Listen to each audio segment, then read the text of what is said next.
Story Nabi Muhammadnya kita lanjutin lagi ya. Nabi Muhammad dewasa kala itu sudah terbangun karakter yang luar biasa di kalangan masyarakat. Sangat berkarakter banget pokoknya. Jadi personal branding gelar Al-Amin Nabi sebagai tokoh bangsawan semakin terbangun saat mengikuti Perserikatan Hilful Fudul dan kemiliteran di Perang Al-Fijar.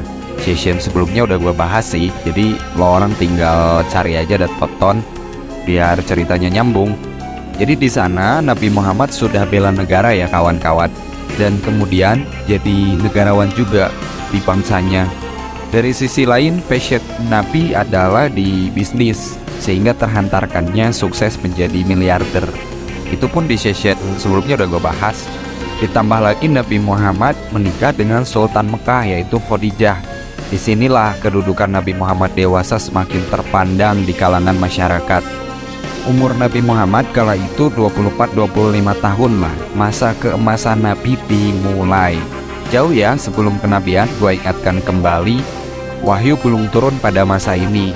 Oh iya lo orang harus nonton video gue pokoknya dari session sebelumnya, bahkan dari session awal lo ya, biar ceritanya nyambung bro. Sok gaskeun lah pokoknya.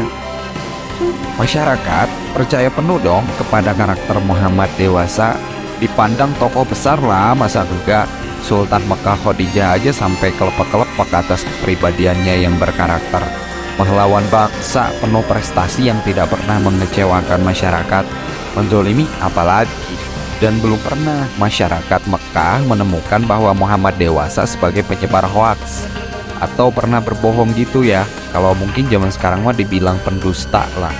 Nah di zaman sekarang kan banyak tuh yang janji manis, tipu-tipu itu. Tapi yang gue herankan, kok pas diangkat menjadi Nabi dan Rasulullah banyak yang nolak loh. Dan bahkan dimusuhi dakwah Nabi kala itu. Nah ini menarik nih. Lo orang wajib mempelajari sejarahnya sebagai umat Nabi yang baik dan benar. Artinya lo orang diakui umat Nabi Muhammad di akhirat kelak itu ada syarat dan ketentuannya bro. Harus ada data dan fakta yang dapat dipertanggungjawabkan ketika betul-betul meneladani beliau yang menunjukkan lo orang sebagai umatnya Nabi Muhammad SAW. Season kali ini mah bahas Nafisah aja ya, yang jadi mak comblangnya Khadijah dengan Nabi Muhammad. Jadi gini mang, gini nih, Khadijah itu perempuan beretika banget gitu loh bang. Jadi sama-sama berkarakter ketemunya. Jadi Nabi Muhammad punya karakter yang positif di pandangan masyarakat Mekah teh. Khadijah pun sama, karena kedua tokoh ini adalah public figure banget yang menginspirasi pemuda-pemuda kala itu. Jadi Khadijah itu wanita terhormat. Ketika bisikan jiwanya terdorong pun, ya ketika itu kan mendesak ya untuk Muhammad itu menjadi suaminya. Nah, kala itu Khadijah minta tolong sama Nafisah agar menemui Nabi SAW di rumahnya Abu Thalib. Jadi yang jelas berakhlak banget juga.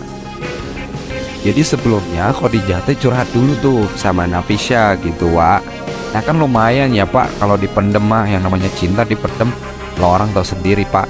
Diskusi biasanya nih, kalau para perempuan mah lo orang tahu lah Op, kalau perempuan diskusi kayak gimana, ya curhat-curhat itulah. Ketika curhat, kata Nafisah teh, kenapa enggak tuh, sok sini lah, tak comblangin gitu. Oh gitu, kata Khadijah teh, malu-malu tapi mau gitu kan ya Khadijah teh. Ya udah atuh sampaikan ya ke Muhammad segala sesuatu isi hatiku, kata Khadijah teh. Pokoknya singkatnya Nafisah teh OTW lah ke rumah Abu Thalib langsung. Gaskeun gak pakai lama waktu itu teh. Ketika sampai di rumah Abu Thalib gitu kan, Assalamualaikum gitu, tok tok tok. Yang buka pintu Nabi SAW. Kata Nafisah teh, wah kebetulan banget. Kata Nabi, ada apa tuh? Sok ayo sini masuk dulu. Nah, setelah masuk duduk kan ya, terus disuguhin.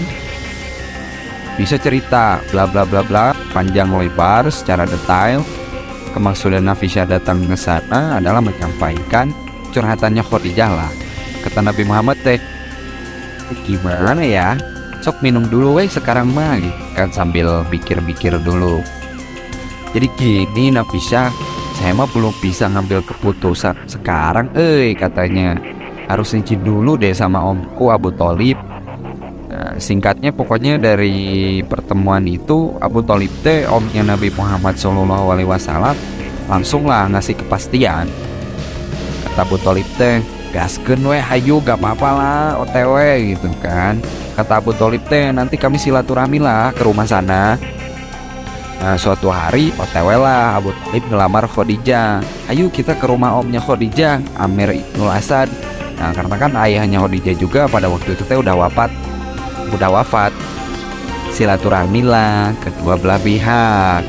Nah, maka hasil dari silaturahmi itu kata omnya Khadijah teh, saya mah kagak apa-apa lah, kagak keberatan kalau sama Muhammad mah. Saya mah percaya gitu. Kita jodohkan saja kalau kedua belah pihak udah sama-sama cinta. Ya, lagian kan mereka juga sudah terpandang baik dalam pergaulan di kota ini. Dan kedua-duanya telah bertemu kebangsawanannya. Jadi nasab Nabi dengan Khadijah, nenek moyangnya itu satu jalur. Dan para bangsawan juga loh. Kapan-kapan kita bahas lah silsilah Nabi Muhammad sama Khadijah. Pokoknya kagak lama setelah perbincangan para wali orang tua Nabi dan Khadijah, udah ngobrol we lah pokoknya mah sampai fix nikah we pokoknya dengan meriah pada waktu itu teh. Lo orang kebayang kan miliarder ketemu sultan kalau nikah kayak gimana? Mas kawinnya aja bro miliaran bro, mempersembahkan mas kawin yang terbaik Nabi waktu itu. 20 ekor unta merah betina kan udah gue bahas di session sebelumnya. Nah, kalau zaman sekarang yang nikah mas kawinnya ada nggak ya yang sampai miliaran kayak Nabi SAW? Nah, ini nih bang, kita teladani yo bang. Makanya muslim itu memang seharusnya sukses biar bisa nyontoh Nabi, menguasai ekonomi, mempelopori bisnis dengan jujur ya. Jadi modal Nabi itu jujur gitu kan, supaya berkah. Makanya kan atas izin Allah dalam waktu 1 tahun Nabi Muhammad bisa langsung jadi miliarder. Padahal kondisi pasar masih dimonopoli Yahudi loh pada waktu itu teh.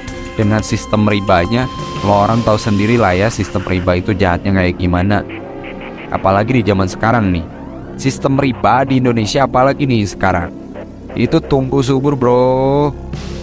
Pokoknya waktu itu Nabi Muhammad hadir membawa perbaikan lah, teladan umatnya banget pokoknya. Makanya stop lah cara hidup menjadi kaum materialisme gaya penjajahan. Pokoknya pemikiran gaya barat itu kan materialisme ya, yang dibawa ke Indonesia. Nah itu gaya penjajahan, jahiliyah banget itu. Nah, gue balik lagi ke pernikahan Nabi Muhammad dengan Khadijah. Pada waktu itu segenap para pembesar dan pemuda dari Bani Hashim diundang dan hadir dong tentunya ke pernikahan Nabi. Keluarga dari kedua mempelai pokoknya di situ bahagia lah. Ya sebetulnya di satu sisi bahagia, di sisi lain ya kagak nyangka juga gitu kan kepada pasangan terfenomenal ini. Lo orang diajak berpikir bahwa dua karakter yang menjadi pasangan ini jelaslah tokoh public figure seperti gue bilang tadi, yang sangat penting dan jelas berpengaruhnya di ibu kota Mekah pada waktu itu. Jadi artis-artis mah lewat lah. Ya meskipun di Mekah kala itu ya ada Mus'ab bin Umair gitu kan, terus ada pokoknya di ibu kota Mekah itu artis-artis emang udah banyak juga. Nah ini mah kalau Nabi ya berkedudukan banget pokoknya di hati masyarakat Mekah teh.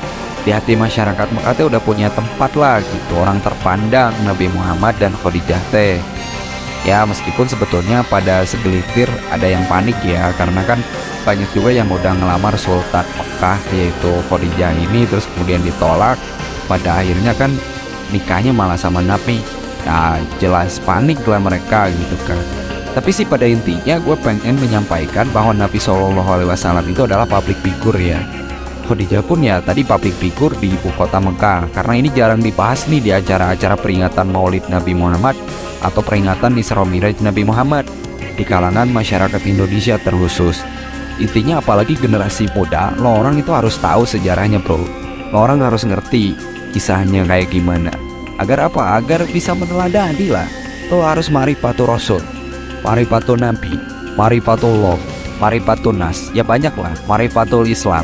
Artinya lo orang, artinya seorang muslim itu harus berkarakter lah. Gue juga sih bukan orang yang udah bener. Gue pun sedang belajar, sedang berproses ingin benar di hadapan Allah.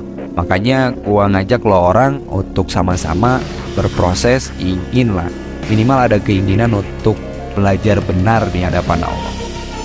Ya next di session selanjutnya gue bakal bahas yang lebih menarik lagi dari ini. Pokoknya lo orang pantengin terus channel gue ini, lo orang subscribe dulu, kemudian like. Yang terpenting adalah share. Di situ setelah di subscribe kan ada loncengnya tuh, lo orang tekan deh biar dapat notifikasi di session selanjutnya.